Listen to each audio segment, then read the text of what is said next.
En el nombre del Padre, del Hijo y del Espíritu Santo. Amén. Corazón sagrado de mi amado Jesús, yo, aunque vilísima criatura, os doy y consagro mi persona, vida y acciones, penas y padecimientos, deseando que ninguna parte de mi ser me sirva, si no es para amaros, honraros y glorificaros. Esta es mi voluntad irrevocable, ser todo vuestro y hacerlo todo por vuestro amor, renunciando de todo mi corazón a cuanto pueda desagradaros.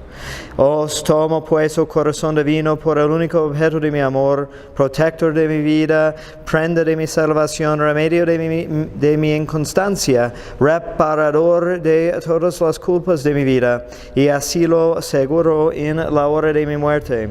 Sed pues, oh corazón bondadoso, mi justificación para con Dios Padre, y alejad de mí los rayos de su justa cólera. Oh corazón amoroso, pongo toda mi confianza en vos, pues aunque lo temo todo de mi flaqueza, sin embargo todo lo espero de vuestra misericordia. Consumid en mí todo lo que os desagrada y resiste, y haced que vuestro puro amor se imprima tan íntimamente en mi corazón, que jamás llegue a olvidaros ni a estar separado de vos. Os suplico por vuestra misma bondad, escribáis mi nombre en vos mismo, pues quiero tener cifrada toda mi dicha en vivir y morir como vuestro esclavo.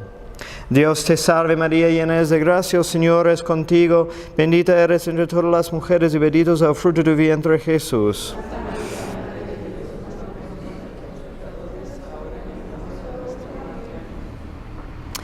En el nombre del Padre, del Hijo y del Espíritu Santo. Amén.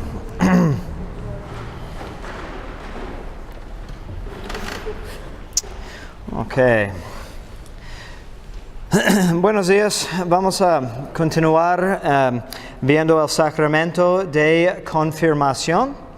Creo que la vez pasada les comenté que en realidad hay menos que decir sobre este sacramento, como la tradición teológica que tenemos, que habla del sacramento de confirmación, es mucho menos que tenemos para los demás sacramentos. Entonces, es posible que hay más trabajo que los teólogos necesitan hacer o harán. Pero vamos a ver unas cosas más del sacramento en sí y luego vamos a ver los dones del Espíritu Santo. ¿Se acuerdan de que la semana pasada hablamos de cómo este es uno de los efectos principales del sacramento de confirmación, una nueva infusión de los dones del Espíritu Santo. Bueno, leyendo unas cosas más, okay, y volviendo a unas preguntas que teníamos, es interesante hablando de la necesidad del sacramento. Entonces, hay un desacuerdo o incertidumbre sobre qué tan grave es la obligación de recibir el sacramento. Obviamente sería muy imprudente e inconveniente no recibirlo. Algunos dicen que de no recibir el sacramento de confirmación es en sí un pecado grave, ¿no? Otros dicen que no, que solamente si es por desprecio de los sacramentos en general que alguien decide no recibir el sacramento. Pero de todos modos es una ayuda importante y no queremos pasar o dejar de preparar a los niños para este sacramento. Okay, hablamos también la semana pasada sobre los padrinos. Es interesante porque encontré unos escritos sobre los padrinos, okay, que sí dice que debe de ser del mismo sexo que el niño, que la persona que recibe el sacramento. También dice que esa persona tiene que ser confirmada y mínimo tener 14 años de edad. Tiene que ser bien preparado en la fe, instruido en la fe. Y no puede ser el papá o mamá del candidato, ni ser un pecador público, ¿no? Entonces, descarta todos los que viven en unión libre, okay, no pueden presentarse como padrinos ni para el bautismo ni para la confirmación. Okay. También dice que no debe de ser la misma persona que fue padrino en el bautismo. Interesante. Como este costumbre es muy común aquí, creo. Pero hubo un decreto de Roma en 1884 que dice de donde esta práctica de escoger los mismos padrinos sigue siendo común, debemos de tratar de cambiarlo, ¿no? Entonces, la idea es que la persona tenga más padrinos, más ayudas en su caminar en la vida espiritual. Okay. También en unos lugares hubo una declaración en los Estados Unidos en 1866 que permitió que que mínimo 2 personas pueden presentarse como padrinos para toda la clase de personas que van a ser confirmados. Pero luego dice que normalmente la misma persona no debe de ser en la misma ceremonia padrino o madrina para más que 2 personas. También hay el costumbre de escoger un nombre nuevo en la confirmación, un santo patrón. Este requisito no es totalmente obligatorio, pero es un buen costumbre, ¿no? Porque la persona puede escoger a alguien que le llama la atención, que es inspiradora y que será su patrón en la vida. Y con este nombre el obispo llama la persona durante la ceremonia. Pero hay un dicho, una frase de un concilio en Italia que fue dirigido por San Carlos Borromeo, que dice que sí es necesario que escoja otro nombre cuando la persona tiene un nombre ridículo o no adecuado para un cristiano. Okay. Entonces, esto sucede también en el bautismo, ¿no? Cuando eligen nombres de dioses paganos o no sé qué, entonces el sacerdote tiene que agregar un nombre. fue común antes de que muchos niños fueran bautizados como Juan o María, o José y María, ¿no? Porque pues todo era en latín y el sacerdote al ver que esa persona se llama Zeus o no sé qué, entonces cambiaba el nombre para un nombre cristiano, ¿no? Y ha habido casos peores, ¿no? He visto personas que ahora piensan que es interesante nombrar sus niños Lucifer o cosas horribles así. Entonces, obviamente, no vamos a bautizarlos bajo esos nombres, ¿okay?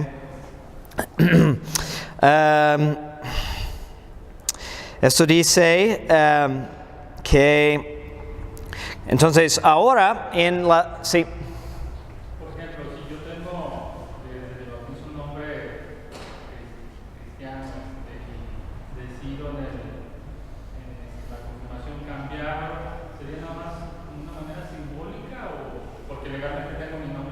¿Sí?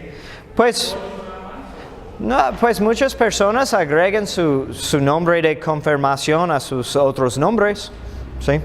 Como un segundo o tercer nombre. Porque, y si lo tomamos así, también implica que estamos como en serio de reconocer ese santo como nuestro patrón. ¿Okay? Entonces, en la ceremonia, el padrino ahora pone su mano en el hombro del candidato, ¿okay? Indicando que él está para apoyarlo en las luchas que van a venir. Antes también era costumbre de también poner su pie encima del pie del candidato. No encontré por qué, pero ya no hacen eso, nada más es la mano.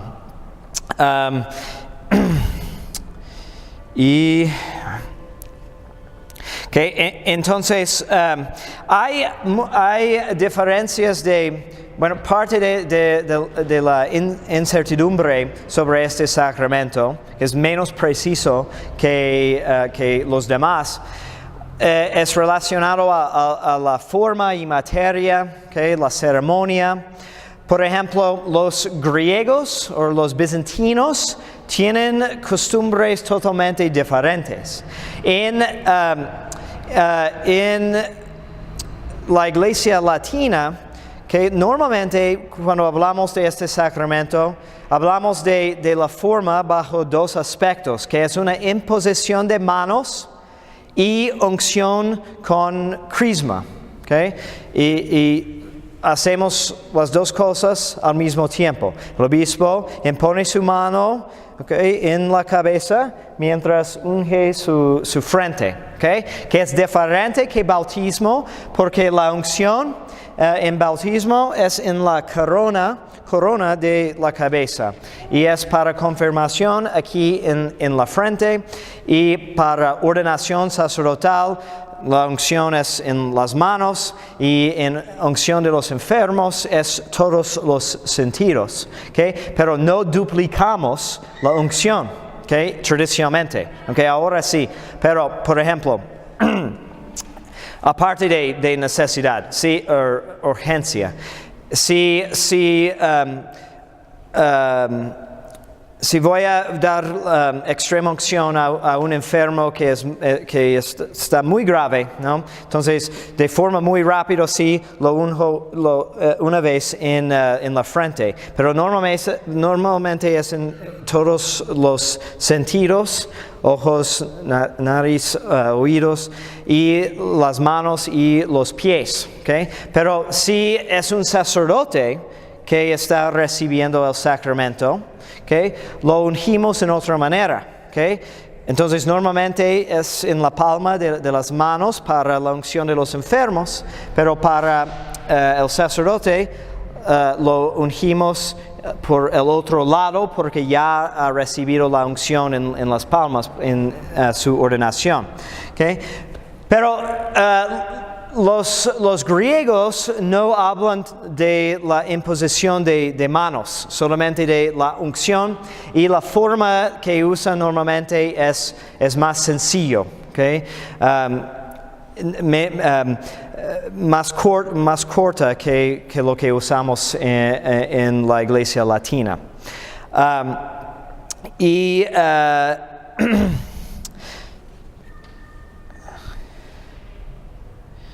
Okay. Yeah. Y es más normal para los griegos que hagan el sacramento junto con el bautismo, y casi siempre es un sacerdote que hace, porque lo hace en el mismo tiempo como el bautismo. Mientras nosotros decimos que es propio al obispo para hacer la confirmación. Bien, y luego en la ceremonia, okay, invocamos el Espíritu Santo. Okay. Él es el actor principal en este sacramento. Tenemos varias citas de padres de la Iglesia que hablan de la distinción entre bautismo y confirmación. Y ¿qué más? San Agustín tiene un dicho interesante porque supuestamente en su tiempo que era más cerca a los tiempos de los apóstoles, y había gente que pensaba que fue necesario que hablaran de lenguas al recibir confirmación, ¿no? Porque así leímos en los Hechos de los Apóstoles, cuando bajó el Espíritu Santo, todos empezaron a hablar en lenguas. Entonces había gente pensando que a lo mejor fue inválido el sacramento si no hablaban así. Pero San Agustín dice que esos milagros solamente fueron para los primeros años de la Iglesia. Okay. Que no debemos de esperar así manifestaciones milagrosas cada vez que uno recibe el sacramento de confirmación, porque la transformación de todos los sacramentos es principalmente interior. Okay. Entonces, sí, a veces en los sacramentos hay un efecto que se manifiesta exteriormente. Por ejemplo, en el caso de los milagros eucarísticos. Pero son raras veces, ¿verdad? Es definitivamente la excepción.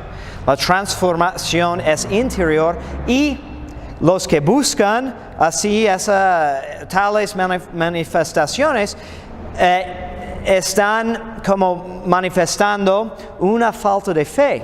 Porque ahora lo que buscamos es la santidad, que es invisible, que actúa en el alma, y cuando Dios da esa expresión exterior es para confirmar la fe que está probablemente débil, como vemos también en los casos de los milagros eucarísticos. Siempre suceden cuando alguien duda. Okay. Bueno. Ya hablamos de cómo los protestantes generalmente niegan el valor sacramental de confirmación. Hubo casos interesantes en la época de la colonia, cuando mucha gente faltaba del sacramento porque había pocos obispos. Entonces por eso fue concedido el permiso para que cualquier sacerdote confirme. Muy bien. ¿Preguntas? Okay. Entonces es lo principal del sacramento en sí. Ahora vamos a empezar a ver los dones del Espíritu Santo. Okay.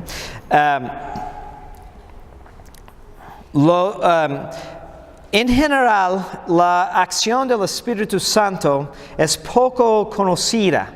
Entonces, vale la pena dedicar un rato de considerar de sus acciones, su papel en nuestra vida espiritual, porque como estamos viendo con los sacramentos, entre más que entendamos los sacramentos y sus efectos, más que podemos aprovechar. Okay. Igual si podemos ser más atentos a cómo obra el Espíritu Santo, entonces vamos a avanzar más rápido en la vida espiritual porque vamos a aprovechar de su presencia.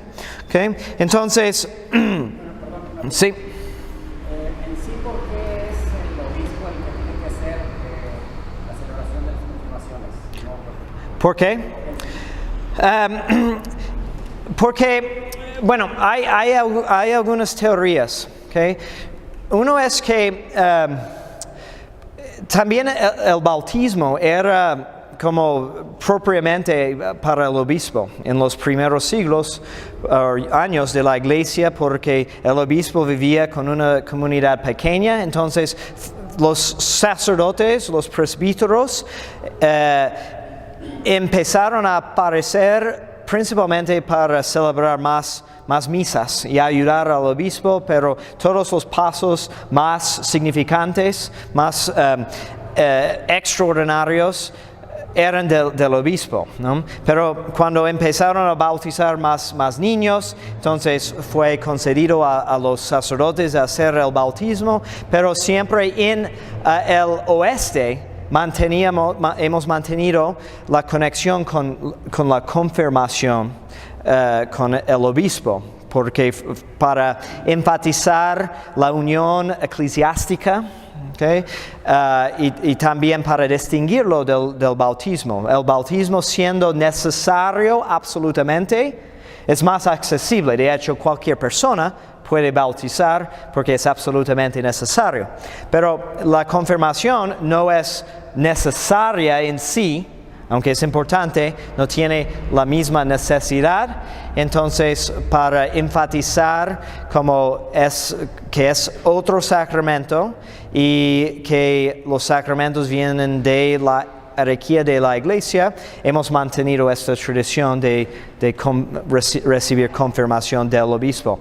Y cuando, por ejemplo, en el este, donde los sacerdotes casi siempre hacen confirmación también, a fuerzas el crisma tiene que ser consagrado por el obispo, ¿okay? Porque viene de los príncipes de la iglesia, ¿okay?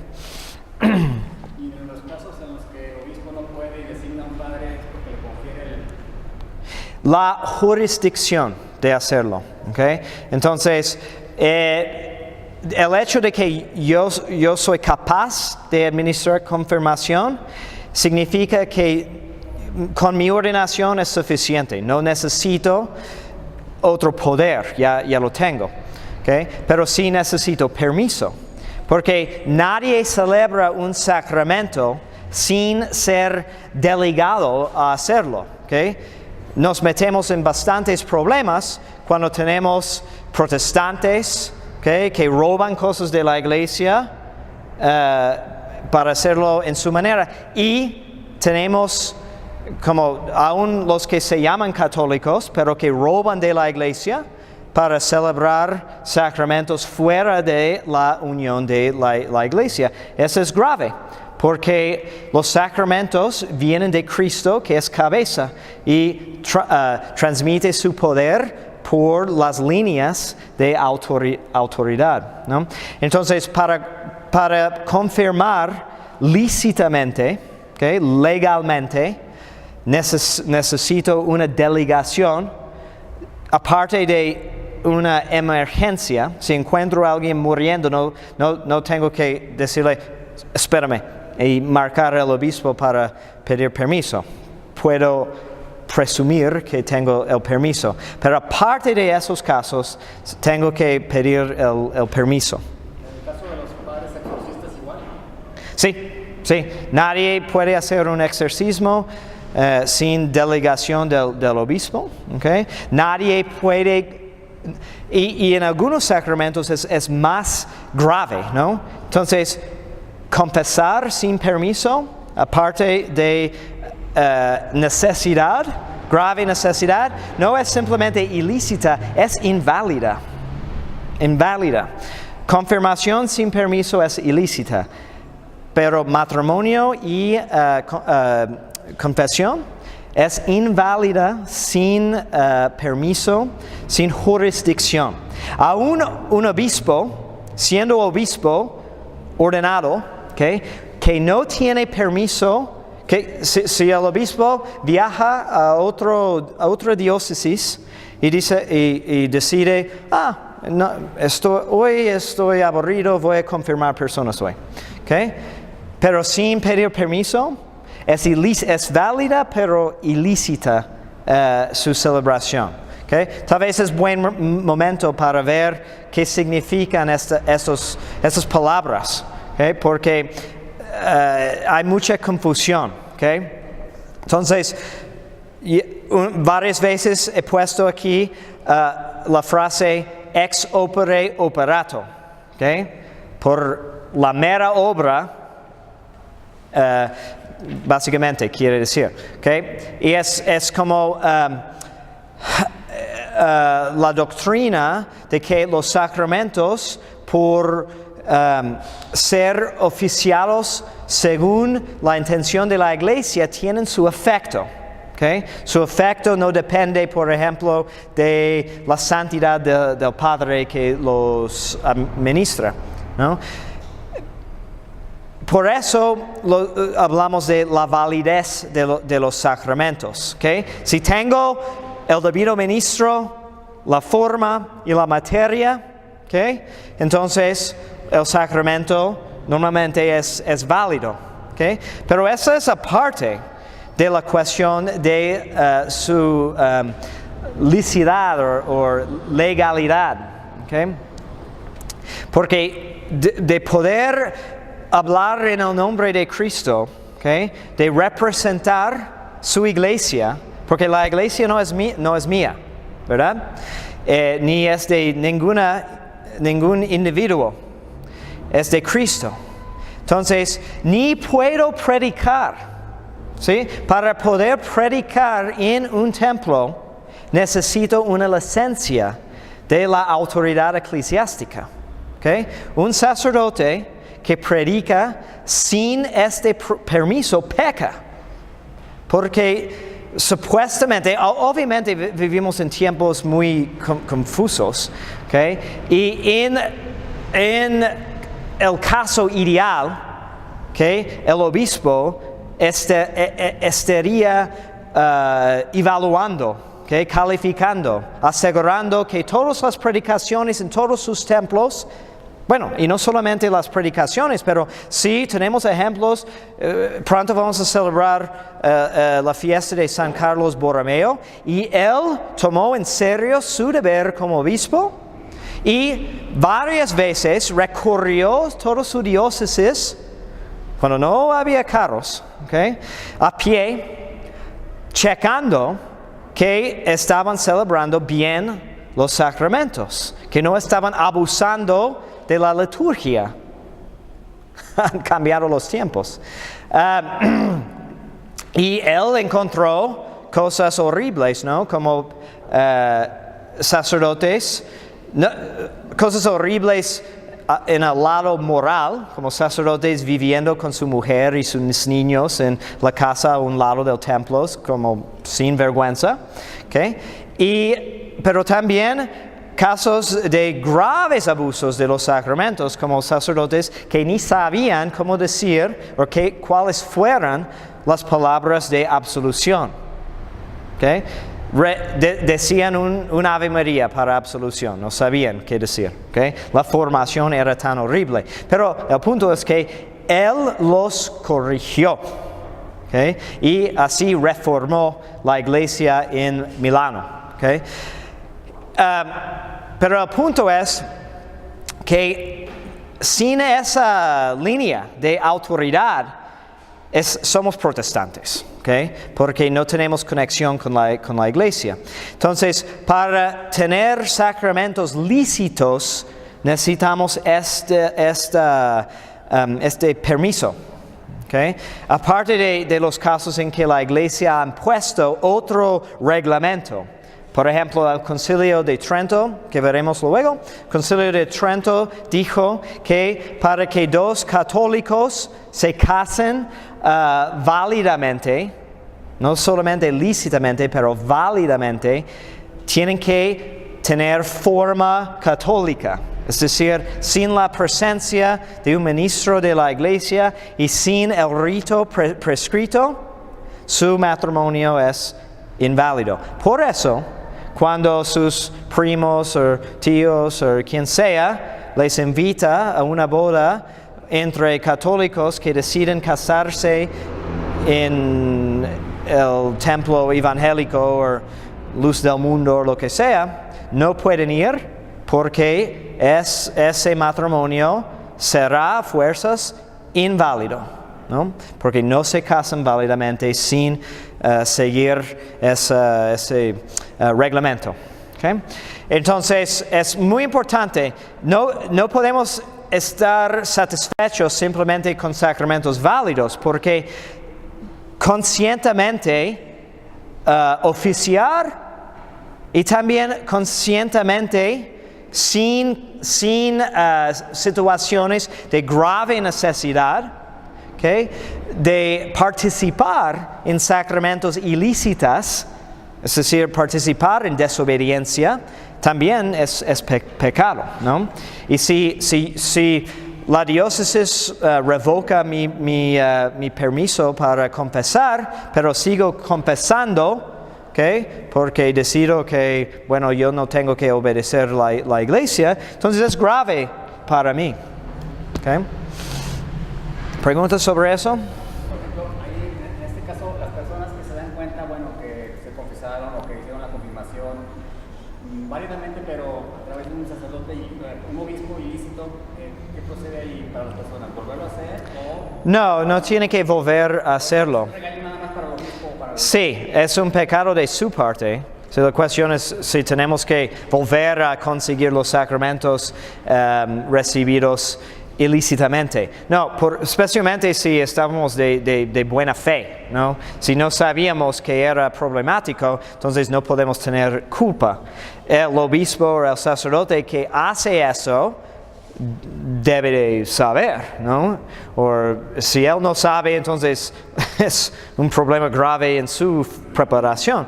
Pero el pecado es suyo, de lo que oficia el sacramento, pero es válido, entonces no tenemos que volver a hacerlo. Pero en el caso de un matrimonio oficiado sin permiso, porque es inválido, sí, la pareja tendrá que conseguir una sanación de su matrimonio.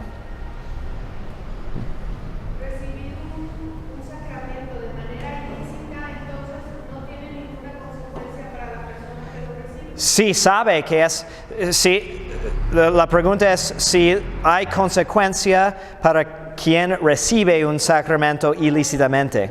Ajá. Si sabe, ¿sí? Si la persona sabe que ese sacerdote no tiene autorización para estar oficiando, entonces sí cae en culpa aún grave. Santo Tomás habla de los que acuden, por ejemplo. Él habla, no me acuerdo en qué pregunta, pero cuando está hablando de los ministros el ministro del sacramento de la Eucaristía, ¿okay?, habla de los sacerdotes excomulgados, ¿okay?, o bajo interdicto, y como ellos ofician pecando cuando ofician una misa, y dice que los apoyan por acudir a sus celebraciones también cooperan en su pecado contra la caridad. Es pecado contra la caridad porque trata contra la unión del cuerpo de Cristo.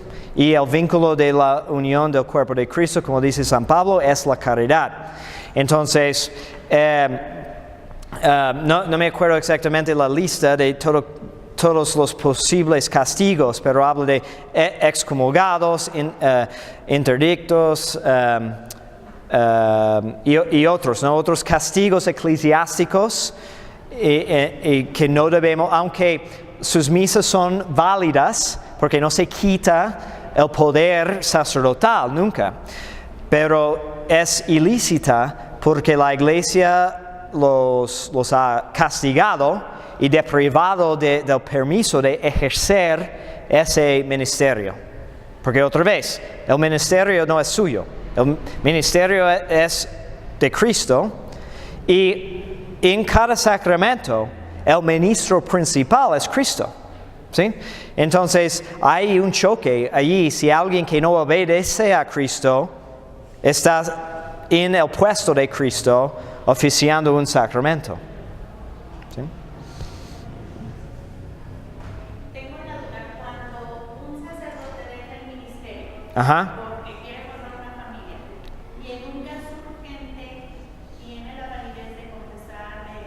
Sí, y no solamente eso, pero la obligación, sino la obligación. Entonces, la pregunta es, en el caso de un sacerdote que deja su ministerio y se casa, si puede en una situación de urgencia confesar.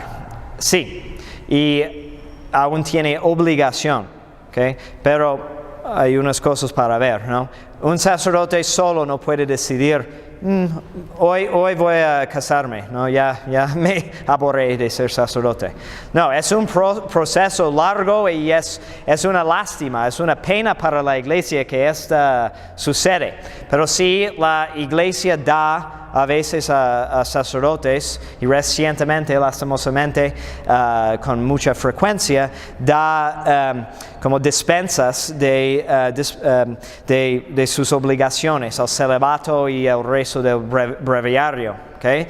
Pero sí hay casos, por ejemplo, cuando la iglesia que revisa el caso, ¿okay? El sacerdote tiene que tramitarlo por su obispo, tiene que llegar a Roma. Es un caso que el Papa tiene que decidir. Solamente el Papa puede dispensar de los votos de sacerdotes y religiosos. Pero sí hay veces cuando puede recibir permiso de no estar en ministerio público por alguna razón u otra, pero cuando no recibe el permiso de casar, porque tiene voto de castidad, ¿okay? De celibato, y es un impedimento al matrimonio si la persona ya tiene voto, ¿okay? Porque no podemos jurar dos cosas contrarias a Dios, ¿okay? Pero siempre sigue siendo sacerdote porque imprime un carácter en el alma, entonces siempre es sacerdote. Entonces, cuando hay grave necesidad de confesar, si se encuentra en un accidente, está muriendo la persona, sí debe de confesarlo. Pero aparte de una verdadera urgencia, pecaría por ejercer ese ministerio, porque ya fue quitado el permiso. ¿Okay? ¿Otra pregunta? Bueno, interesante. Okay, los dones del Espíritu Santo. Okay.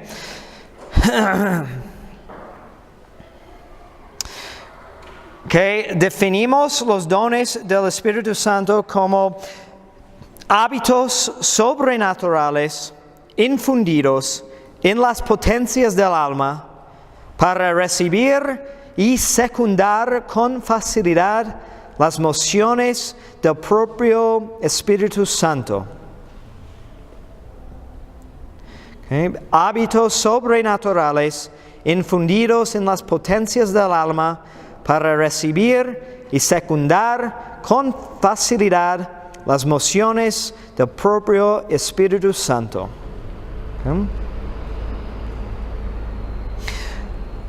Okay. Hábitos sobrenaturales. Okay. Hablamos de eso cuando hablamos de virtudes. Virtudes son hábitos naturales en sí. Okay. Por repetir una acción conseguimos un hábito. Okay. Y esos hábitos pueden ser buenos o malos. Si son buenos, son virtudes. Si son malos, son vicios. Okay. Y su propósito es, cuando son virtudes, su propósito es perfeccionar una potencia del alma. Okay. Pero la implicación es, con una virtud, tenemos que trabajar. Nadie consigue una virtud sin trabajar. Okay. Como nadie llega a ser prodigioso en tocar el piano sin practicar. Okay. Aunque algunos tienen más facilidad o disposición, pero creo que nunca ha habido nadie que no ha tenido trabajar. Okay. Pero hay otro nivel de las virtudes que son virtudes infusas. Es cuando Dios eleva virtudes naturales o como agrega algo más, okay, para elevarla al nivel sobrenatural. ¿Okay? Entonces, podemos tener fortaleza, la virtud de fortaleza. Fortaleza es interesante porque es virtud natural, virtud sobrenatural y don del Espíritu Santo, con el mismo nombre. Pero fortaleza, uno puede tener fortaleza al nivel natural, sin gracia, ¿okay? Una persona por como no trabajar para no ser llevado por el miedo, ¿okay? Puede enfrentar muchas cosas difíciles y manifestar mucha fortaleza. ¿Okay? Pero al nivel sobrenatural, cuando es infusa la fortaleza, tiene como para su aplicación de enfrentar las dificultades que tratan contra el espíritu, contra nuestro destino final. ¿Okay? Pero los dones del Espíritu Santo son un nivel más, ¿okay? Porque son capacidades permanentes, permanentes cuando hay gracia, porque se pierden todos cuando pecamos mortalmente, se van con la gracia, pero regresan con la gracia. Entonces es una incentiva muy fuerte para mantenernos en gracia porque no queremos ser deprivados de esas ayudas del Espíritu Santo. Y son como las velas de una lancha que captan el viento, ¿okay? Las mociones del Espíritu Santo que Dios siempre está proporcionando, ¿okay? Dios está guiándonos en todo momento. El problema es que si no contamos con estos dones, ¿okay? Y viene el viento, nos imaginamos en nuestra lanchita, ¿okay? En medio mar, ¿okay? Con los remos, ¿sí? Pero viene un viento y queremos aprovechar, ¿no? Como acabo de leer de 2 mujeres que salieron de Hawái y iban para Tahiti, pero se perdieron en el Océano Pacífico por 5 meses, porque no sabían bien cómo velar, o se perdieron, pero no llegaron y pensaban que iban a morir, pero afortunadamente llegaron otros para rescatarlas. Pero nos imaginamos allí en medio mar, ¿okay? Y necesitamos llegar al destino, ¿okay? Pero es muy cansado, está remando, ¿okay? Y queremos que Dios nos ayude y viene un viento, pero no tenemos velas, ¿okay? Entonces tengo como una camisa extra y trato de como moverme así, pero no va a funcionar muy bien, ¿okay? Mejor que Dios me dé, ¿okay? Las velas de los dones del Espíritu Santo que siempre están abiertas, ¿okay? Para recibir esos movimientos y podemos como crecerlos también, ¿okay? Por actuar según esos movimientos, ¿okay? Entonces, ¿cuáles son?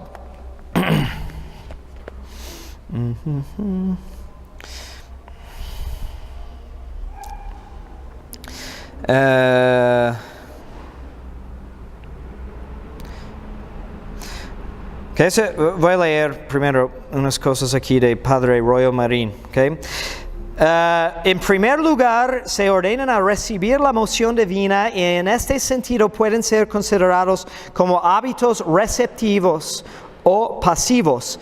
Pero al recibir la divina moción, el alma reacciona vitalmente y la secunda con facilidad y sin esfuerzo gracias al mismo don del Espíritu Santo, que actúa en este segundo aspecto como hábito operativo. Son pues hábitos paso-activos desde distintos puntos de vista. Entonces, como regresando a la imagen de nuestra lancha, ¿okay? Los dones son aún más que las velas, porque también están como conectados a un motor, ¿okay? Que se activa también con el viento. Entonces reciben el viento y así mueven, pero de repente se activa el motor por causa de la misma moción del Espíritu Santo y así nos empuja aún más por su fuerza ahora, activado por el Espíritu Santo. ¿Okay? Entonces, si consideramos la diferencia de simplemente estar remando o estar como moviendo con motor, okay, obviamente vamos a llegar mucho más fácilmente con los dones. Okay? Okay, y nos hace practicar la virtud. No desactivan las virtudes. Siempre tenemos que estar obrando según las virtudes, pero nos hace fácil actuar según las virtudes. Como cuando las virtudes quedan solas, es siempre un esfuerzo, ¿no? Y se cansa. Pero con el Espíritu Santo, con los dones, entonces podemos ser virtuosos con facilidad. ¿Okay? ¿Y cuáles son estas mociones del Espíritu Santo? Pues la regla y motor a que se ajustan son las mociones del Espíritu Santo. Las virtudes infusas, como ya vimos, se ajustan a la regla de la razón iluminada por la fe y bajo la moción de una simple gracia actual. Los dones, en cambio, se ajustan a la regla divina bajo la moción inmediata del propio Espíritu Santo. Por eso las virtudes infusas producen actos sobrenaturales al modo humano, que es el de la simple razón natural iluminada por la fe, y los dones los producen al modo divino, que es el propio del mismo Espíritu Santo. ¿Okay? Entonces, la diferencia es grande. Por eso no debe de pasar ningún día sin estar pidiendo que Dios aumente en nosotros esos dones. Ok, vamos a ver cuáles son. También vamos a decir que son necesarios los dones para la salvación. ¿Okay? Porque nos ayudan contra las tentaciones violentas y repentinas. ¿Okay? Entonces es imposible, contando en fuerzas propias, de resistir siempre o por mucho tiempo todas las tentaciones que encontramos. ¿Okay? Y como para llegar a ser perfecto como Dios nos manda, ¿okay? Jesús dijo, sean perfectos como es perfecto su Padre en el cielo. Entonces, para llegar a la perfección, necesitamos que se perfeccionen todas las virtudes que necesitan por eso los dones del Espíritu Santo. Es imposible que las virtudes infusas alcancen su plena perfección y desarrollo mientras se vean obligadas a respirar el aire humano, que les imprime forzosamente la razón natural, iluminada por la fe, que las maneja y gobierna torpemente. Necesitan el aire o modalidad divina de los dones, que es el único que se adapta perfectamente a su propia naturaleza sobrenatural y divina. En este sentido, las virtudes teologales son las que más necesitan la ayuda de los dones, precisamente por su propia elevación y grandeza. Bien.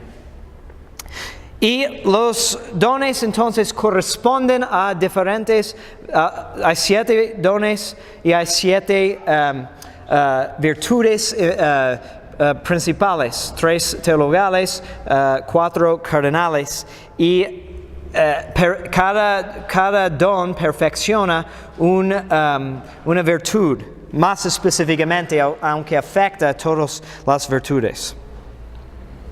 Ok, entonces, los dones que están en la razón, ¿okay? Son entendimiento, sabiduría, ciencia y consejo. ¿Okay? La más perfecta, ¿okay? es la sabiduría, ¿okay? Porque para poder juzgar rectamente a las cosas divinas necesitamos sabiduría, ¿okay?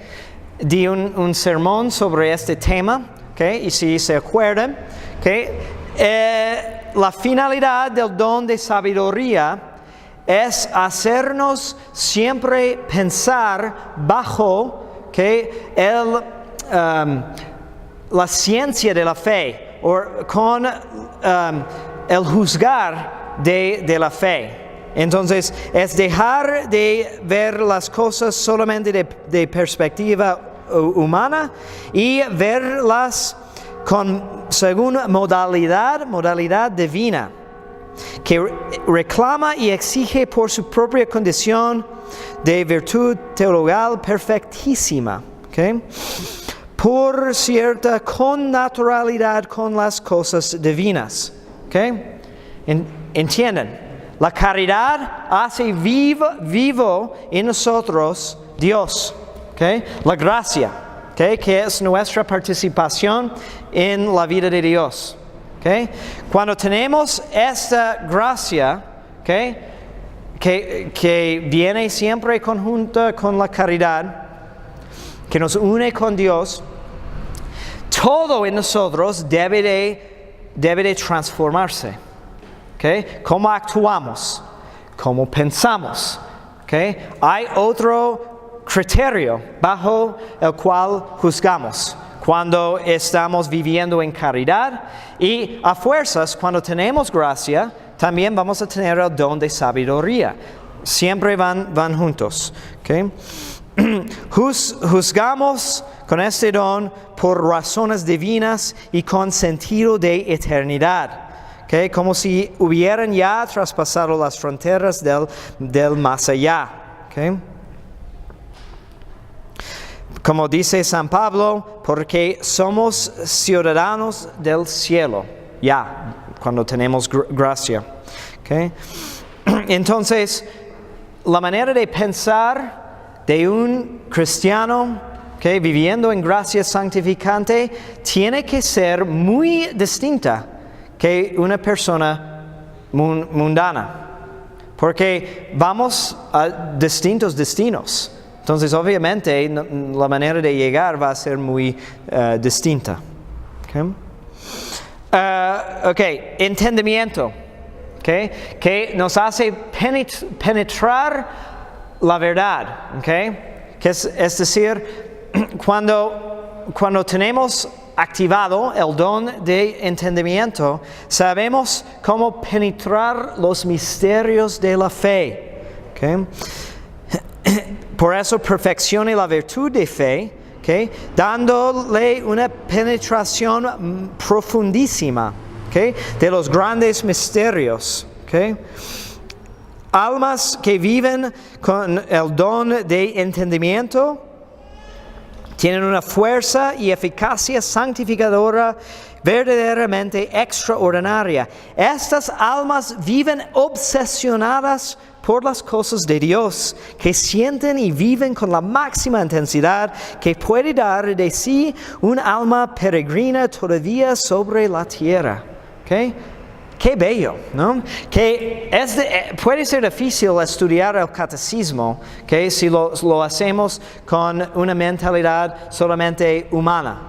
Pero si como prendemos el don, ¿okay?, de entendimiento, empezamos a disfrutar toda la belleza que hay en la Santa Doctrina.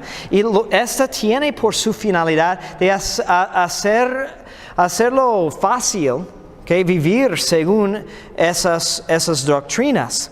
Y me encanta que dice que esas almas viven obsesionados. Okay. Entonces, cuando el mundo nos dice que somos exagerados, okay, porque quiere ir sábado en la mañana a catecismo, es muy exagerado, okay, pues no hay otra cosa que tiene más sentido. Está bien si somos obsesionados con las cosas de la fe. En verdad no puede ser exageración en el sentido de amar las cosas de Dios. va hasta el máximo, ¿ok? Y si leen San Francisco de Sales, él habla en su tratado del divino amor, lo concluye hablando de ejemplos de personas que él dice murieron, ¿ok? Por exceso de amor. Así dice de la Santísima Virgen. Dice que ella durmió, ¿no? Pero por el excesivo de su amor para Dios, ya tenía que ir a estar con Él. ¿Okay? Entonces, ese debe de ser nuestro sentido, ¿no? ¿Okay?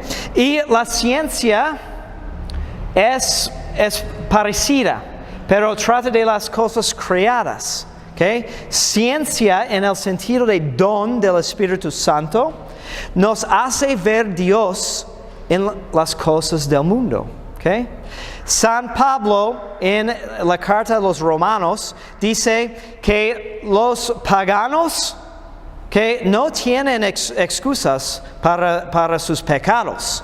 ¿Okay? Porque Dios es obvio, según todo lo creado. Entonces, nadie tiene excusa de no reconocer la existencia de Dios. Solo es que el pecado, la soberbia, como obscurece el entendimiento.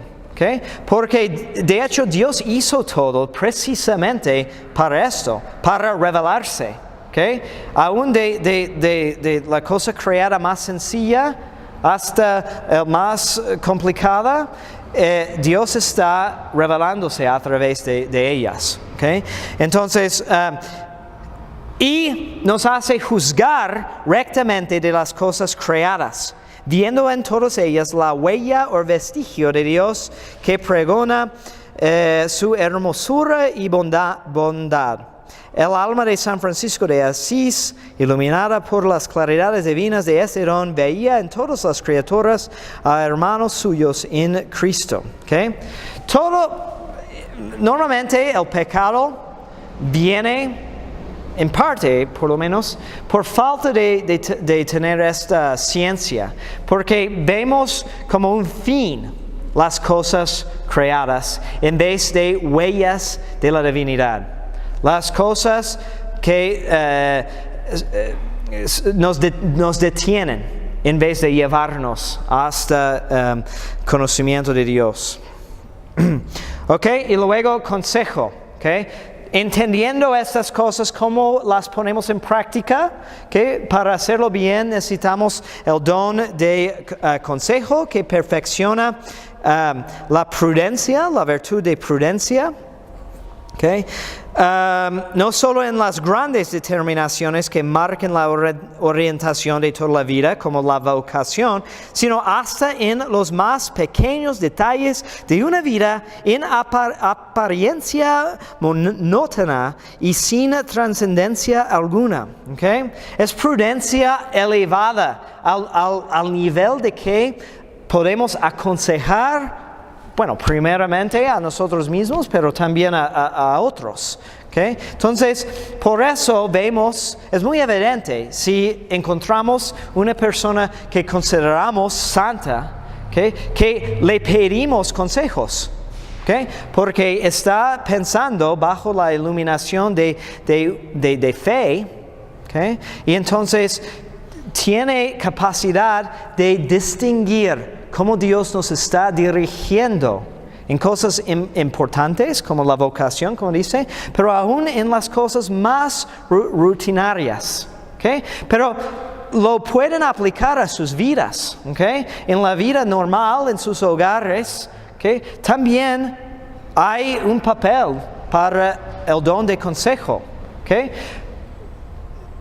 Hay días que pasan sin pensar que Dios, o cómo Dios quiere que hagan las cosas, que son normales, cosas que tienen que hacer, pero como no invitamos a Dios a ayudarnos en hacerlo bien, ¿okay? O cuando tenemos un conflicto o algo que nos agobia, que no prendemos este switch para que Dios nos dice como qué necesitamos hacer, ¿no? En esta situación. Okay.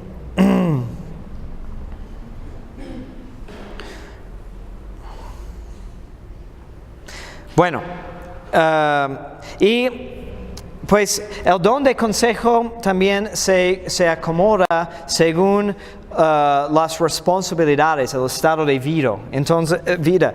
Entonces, los papás, por ejemplo, tienen como una especialidad o el don está acomodado para aconsejar para la vida familiar y con sus hijos, ¿no?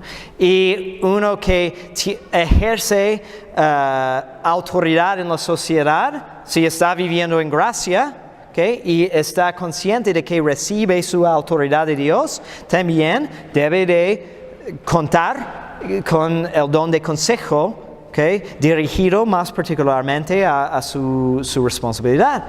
Con los sacerdotes, obispos, autoridades en la iglesia, igual.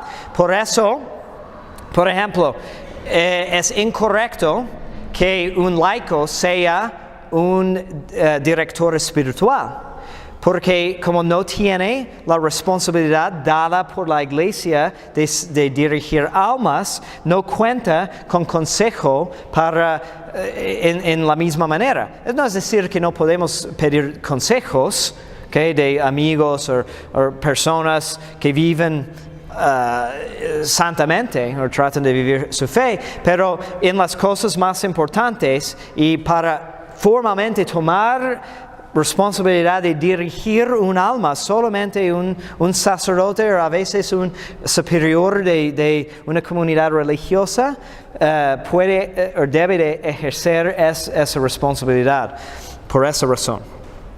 Ok, luego piedad, ok, que entonces los otros tres dones residen en la virtud apetitiva. Okay. La piedad nos ayuda en el trato con el otro. Okay. Y tiene como distintas aplicaciones. Porque hablamos de piedad hacia Dios en cierto sentido. Okay. En como la virtud de religión. Piedad hacia la patria. Okay. En la virtud de patriotismo. Y piedad familiar. Okay, o filial.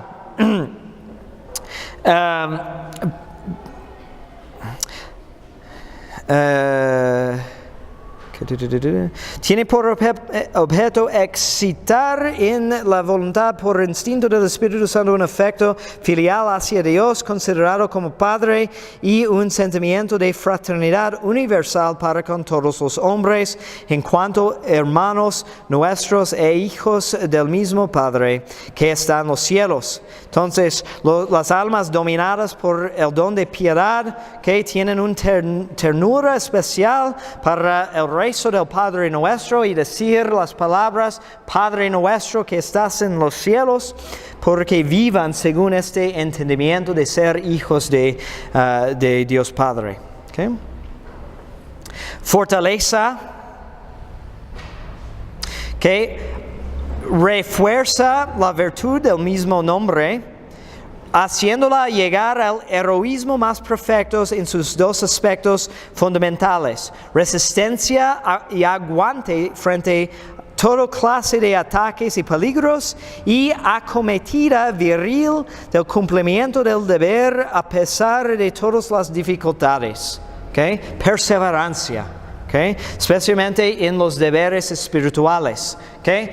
Entonces, cuando sienten que es difícil, okay, decir sus oraciones, venir a misa, okay, llevar los hijos a catecismo, son sus deberes y necesitan, okay, la ayuda del don de fortaleza. Okay. Y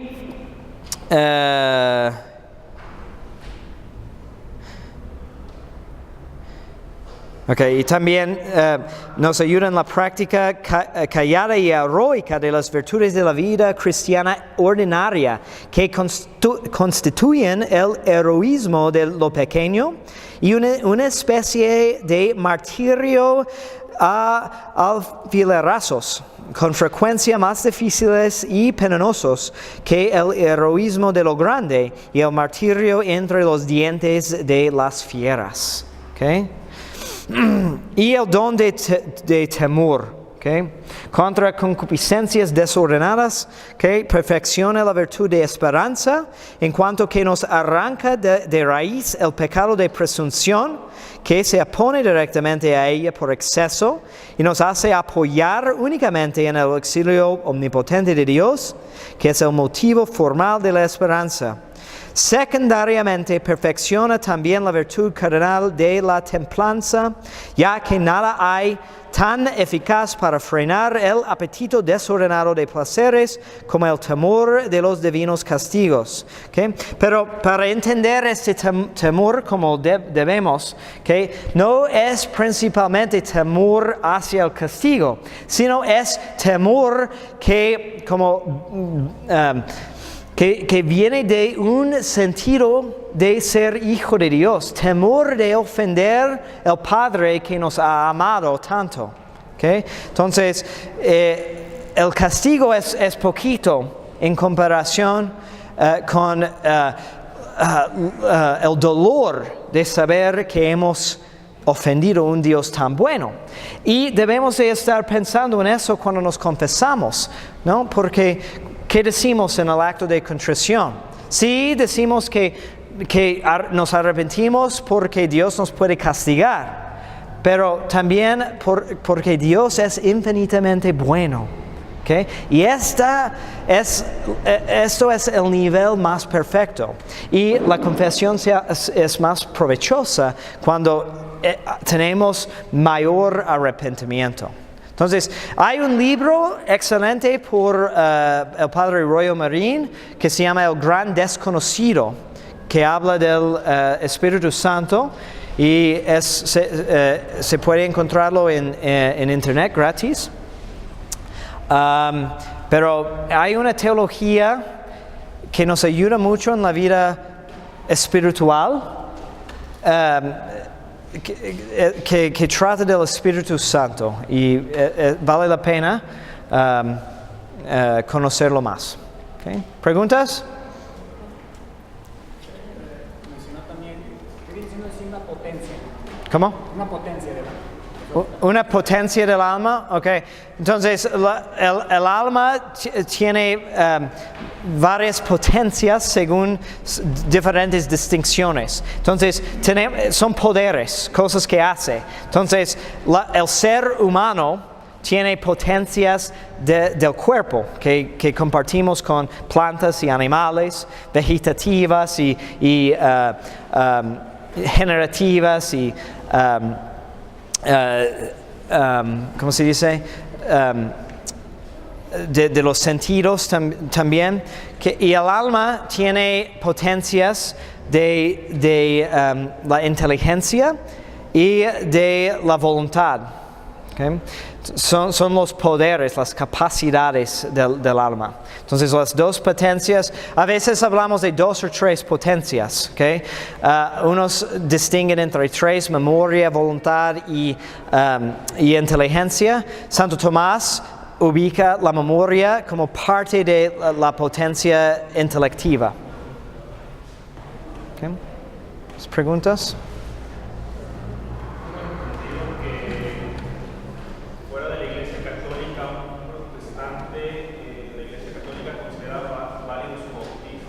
Sí, sí, sí. Según hemos entendido, es el primer acto que uno deja de estar en desgracia y entra en gracia con Dios.